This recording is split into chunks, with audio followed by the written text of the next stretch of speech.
दोस्तों आज 15 अक्टूबर 2022 को एचडीएफसी बैंक ने अपने क्वार्टर 2 के फाइनेंशियल रिजल्ट को पब्लिश कर दिया है। तो चलिए हम लोग इसे देखते हैं।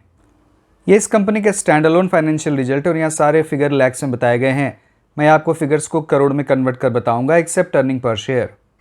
क्वार्टर 2 में इंटरेस्ट अर्न 38,586 करोड़ 38 लाख है, जो प्रीवियस क्वार्टर में ये 35,172 करोड़ 4 लाख था और प्रीवियस ईयर के Q2 में ये 31,353 करोड़ 37 लाख था।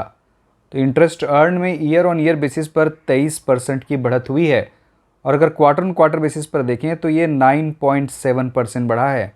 तो इंटरेस्ट अर्न में सिक्वेंशियली भी लगभग 10% का ग्रोथ हुआ है। क्वार्टर 2 में ऑपरेटिंग प्रॉफिट 17,392 करोड़ 17 लाख है, जो प्रीवियस क्वार्टर में ये 15,367 करोड़ 84 लाख था और प्रीवियस ईयर के Q2 में ये 15,807 करोड़ 29 लाख था। तो ऑपरेटिंग प्रॉफिट में ईयर ऑन ईयर बेसिस पर 10% की बढ़त हुई है और अगर हम लोग क्वार्टर ऑन क्वार्टर बेसिस पर देखें तो ये लगभग 13% बढ़ा है। क्वार्टर 2 में प्रोविजंस 3,240 करोड़ 13 लाख है, जो प्रीवियस क्वार्टर में ये 3,187 करोड़ 73 लाख था और प्रीवियस ईयर के Q2 में ये 3,924 करोड़ 66 लाख था।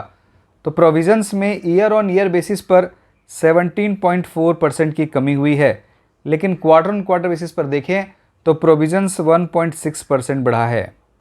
तो सिक्वेंसली प्रोविजंस में थोड़ा सा इंक्रीज हुआ है। क्वार्टर 2 में नेट प्रॉफिट 10,605 करोड़ 78 लाख है, जो प्रीवियस क्वार्टर में ये 9,195 करोड़ 99 लाख था और प्रीवियस ईयर के क्वार्टर 2 में ये 8,834 करोड़ 31 लाख था। तो नेट प्रॉफिट में ईयर ऑन ईयर बेसिस पर 20% की बढ़त है और क्वार्टर ऑन क्वार्टर बेसिस पर ये लगभग 15% बढ़ा है। क्वार्टर 2 में डाइल्यूटेड EPS 19 रुपये है, जो प्रीवियस क्वार्टर में ये 16 रुपये 50 पैसे था और प्रीवियस ईयर के Q2 में ये 15 रुपये 85 पैसे था। तो अर्निंग पर शेयर में ईयर ऑन ईयर बेसिस पर लगभग 20% की बढ़त हुई है और क्वार्टर ऑन क्वार्टर बेसिस पर ये 15% बढ़ा है। अब चलिए हम लोग इस बैंक के NPA रेशियोज़ को देखते हैं। इस बैंक का क्वार्टर 2 में gross NPA to gross advances ratio 1.23% है, जो प्रीवियस क्वार्टर में ये 1.28% था और प्रीवियस ईयर के Q2 में ये 1.35% था। तो ग्रॉस NPA में ईयर ऑन ईयर बेसिस पर 12 बेसिस पॉइंट्स की कमी हुई है और अगर हम लोग क्वार्टर ऑन क्वार्टर बेसिस पर देखें तो ये 5 बेसिस पॉइंट्स कम हुआ है। क्वार्टर 2 में नेट NPA 0.33% है, जो प्रीवियस क्वार्टर में ये 0.35% था और प्रीवियस ईयर के Q2 में ये 0.4% था। तो नेट NPA में ईयर ऑन ईयर बेसिस पर 7 बेसिस पॉइंट्स की कमी हुई है और क्वार्टर ऑन क्वार्टर बेसिस पर देखें तो ये 2 बेसिस पॉइंट्स कम हुआ है। तो एसेट क्वालिटी में थोड़ा सा सुधार हुआ है, सिक्वेंशियली तो काफ़ी मार्जिनल सुधार हुआ है।